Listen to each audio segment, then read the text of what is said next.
3 dekade lalu, saat masih satu ikatan dalam bingkai kota administratif, Tasikmalaya diganjar Piala Adipura untuk kategori kota sedang terbersih. Penghargaan itu diberikan Presiden Republik Indonesia pada 1993-1994 dan hingga kini plakatnya masih terpajang di Tugu Jalan Kiai Haji Zainal Mustafa. Masyarakat menyebutnya Tugu Adipura.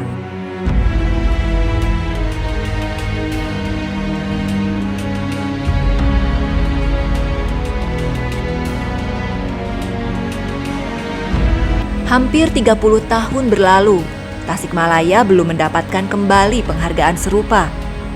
Padahal saat ini sudah dikelola 2 pemerintahan, yakni Kota Tasikmalaya dan Kabupaten Tasikmalaya. Alih-alih dinobatkan sebagai kota bersih dan teduh, yang terjadi malah sebaliknya. Sejatinya dengan adanya pemekaran daerah pada 2001, pengelolaan sampah jadi lebih mudah, karena jumlah penduduk lebih sedikit dan wilayah garapannya tidak seluas dulu.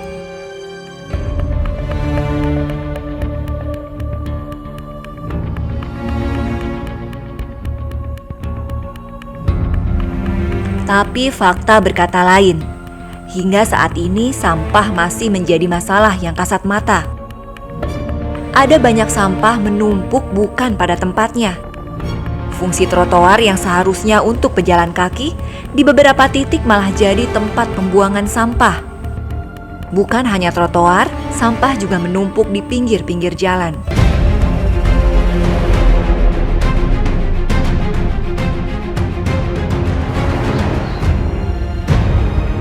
Kepala Dinas Lingkungan Hidup Kota Tasikmalaya, Denny Diana, mengaku telah dan sedang melakukan beragam langkah untuk menangani persoalan sampah di kota santri ini. Salah satunya menata TPA Ciangir sehingga tidak menghambat mobilisasi truk-truk pengangkut sampah.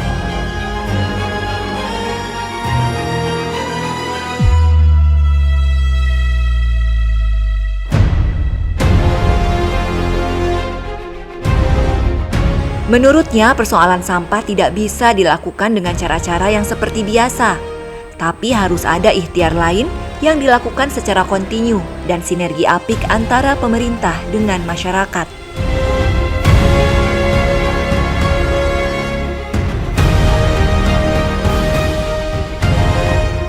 Denny menyebutkan saat ini pihaknya tengah berencana membuat bank-bank sampah di tiap kelurahan. Ikhtiar itu dinilai efektif dalam mengurangi volume sampah yang harus diangkut ke TPA.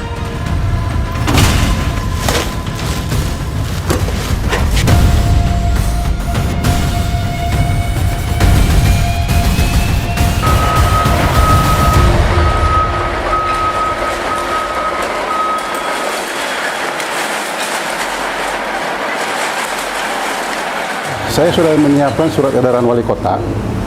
Edaran yang akan ditujukan kepada para lurah dan camat, terutama lurah ya, agar setiap kelurahan itu mulai tahun ini, mungkin kalau tahun ini udah berjalan anggaran ya tidak bisa nggak apa-apa, tapi mulai persiapan lah. Setiap kelurahan agar membangun dan membentuk satu bank sampah setiap kelurahan setiap tahun. Nah, dengan dukungan dari dana kelurahan yang ada di setiap kelurahan.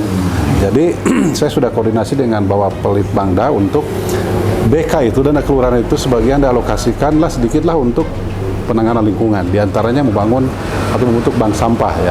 Karena tanpa dukungan dari pemerintah, hanya menunggu partisipasi masyarakat ini lama dan cukup sulit ya, karena beberapa keterbatasan masyarakat ya, baik dari tempat, fasilitas, sarana prasarana lainnya.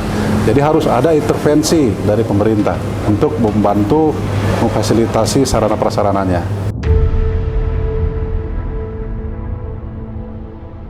Denny meyakini jika dalam 1 tahun bisa terbentuk 69 bank sampah di tiap kelurahan, maka dalam 2 atau 3 tahun selanjutnya akan ada ratusan bank sampah. Dan itu pasti bakal berdampak positif pada penanganan sampah. Ikhtiar lain yang bakal dilakukan adalah penertiban peraturan wali kota tentang pembatasan penggunaan kantong kresek.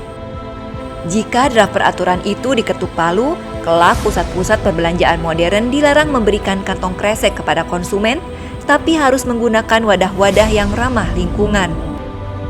Untuk menjalankan rencana tersebut, Denny mengaku sudah berkomunikasi dengan pabrik plastik untuk membuat kantong-kantong yang lebih ramah lingkungan. Menurutnya, saat ini sudah ada teknologi yang bisa memproduksi kantong plastik yang lebih mudah diurai tanah. Selain demi menciptakan lingkungan yang bersih, upaya-upaya itu dilakukan untuk mendapatkan kembali penghargaan Adipura.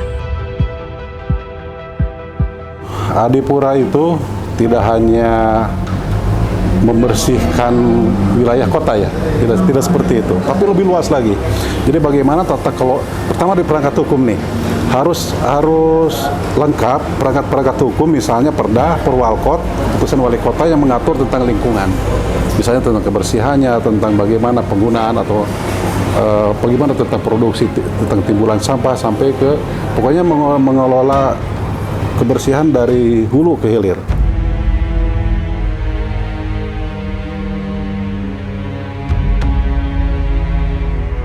Denny meyakini Piala Adipura bisa diraih Kota Tasikmalaya pada 2023 karena pihaknya sudah melakukan banyak pembenahan.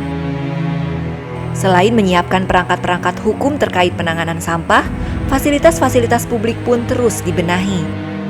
Bukan hanya pemerintah yang mesti jor-joran menangani masalah sampah, masyarakat juga diharapkan selalu bersinergi dengan baik sehingga kota ini asri dan bersih serta Adipura bisa kembali diraih.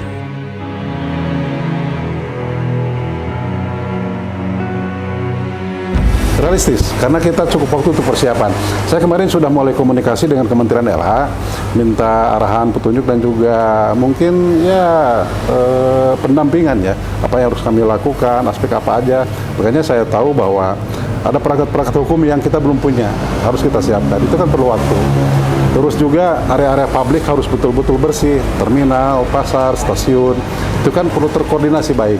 Ya, misalnya terminal itu kan di luar wilayah daerah ya, itu harus kita koordinasi dengan pengelola terminal supaya ya bisa bersama-sama. Karena nanti yang dinilai meskipun terminal masih langsung ke pusat, tetap itu kan wilayah Kota Tasik. Ya, itu harus kita koordinasikan dengan baik. Jadi insya Allah semuanya terukur dan juga bisa dicapai lah. Harapan dapat Adipura kalau penanganan sampahnya seperti ini, nggak ada perubahan, kayaknya nggak akan berhasil gitu. Amburadul kurang teratur. Saya kritik pemerintah supaya ada solusi gimana nih sampah supaya pengendara tidak bau busuknya. Apalagi saya sering lewat di sini, bau busuknya menyengat begitu. Saya gimana keseriusan pemerintah setempat di sini Tasik supaya ada solusi nih terbaik. Gitu aja. Gimana nih? Mau dapat Adipura gimana kalau masalahnya begini terus gitu.